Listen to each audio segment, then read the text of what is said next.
Hello.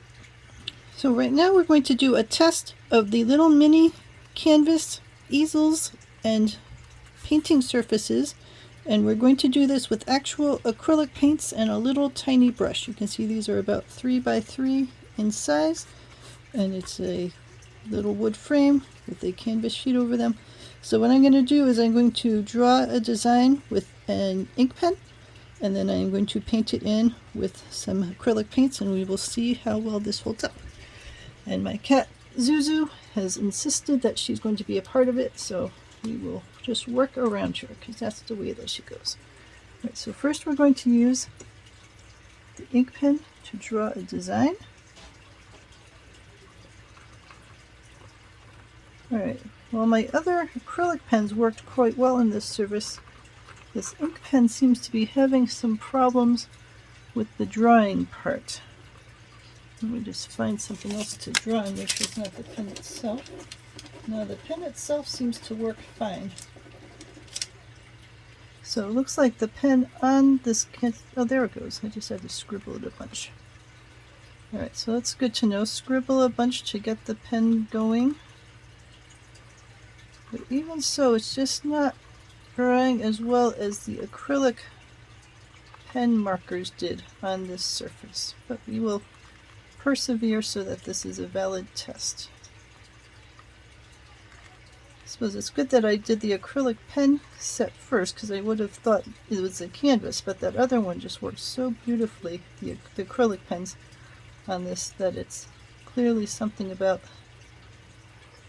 this kind of gel marker that is just not as good at dealing with the textures of the acrylic surface. Well, it seems to be getting a little better the more it flows, so maybe you want to do a bunch of drawing on a different surface to make sure that you get it fully flowing before you start working on your canvas surface. But even so, it is not as strong as that acrylic pen was doing. Alright, let's put a little leaves in here.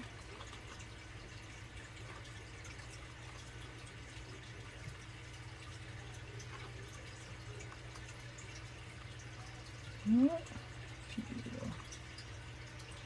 those kinds of leaves. Alright, and I'll sign it while I've got the pen functional. Alright, we'll say gel pen, sort of iffy. Let us give a try now to the acrylic. Usually I would put this into a palette and all that kind of stuff, but since we're working with so little, I'm just going to go straight, out of the tube with a tiny little brush and see how well this manages. Now, one of the benefits of using those acrylic pen markers is that you had really precise control of where the marker went. And my hands are on the shaky side, and acrylic paint on a brush is just not as easy for me as dealing with a marker. But it is certainly doable.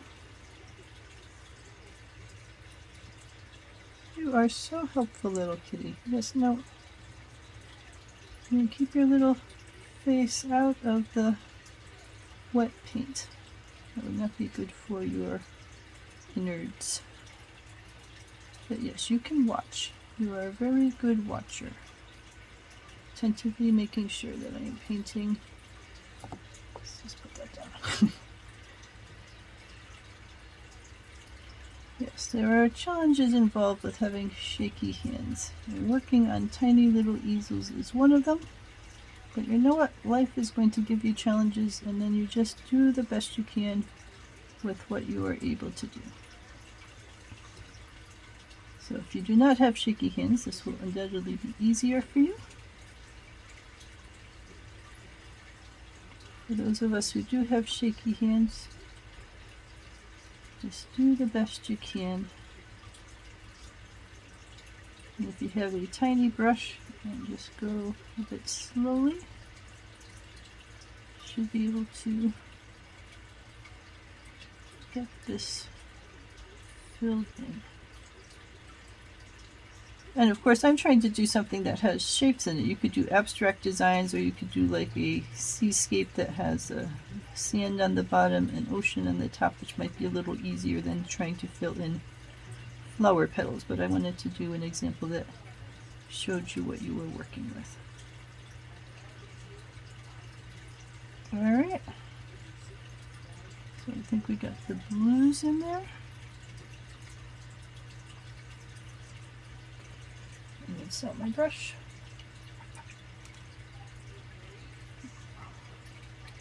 Add some green for the petals.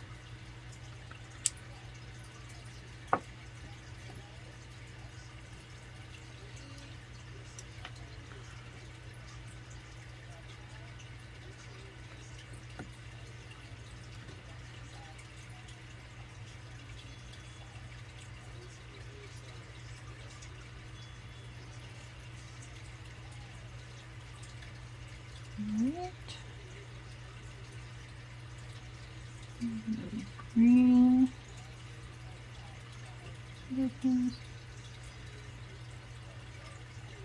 Could add it to these things, but I think I prefer those just to be the way they are. Let's see, I keep thinking of doing all sorts of other things, but no, I think I will leave it because I think any other tiny details I tried to add, this brush is just not small enough to do it. Alright, so let's wipe the brush off just in case it didn't get all the green off of it. There we go. Alright, that is still glistening, so I do not think that is quite dry enough to test, but I suppose I'll try the ink. Alright, so the gel ink is now stationary, so that is not coming up. And I'll try a little bit of this acrylic. Yeah, so the acrylic over here is now dry, and that is staying on the canvas quite nicely. Alright, so this has worked just like a large size canvas would.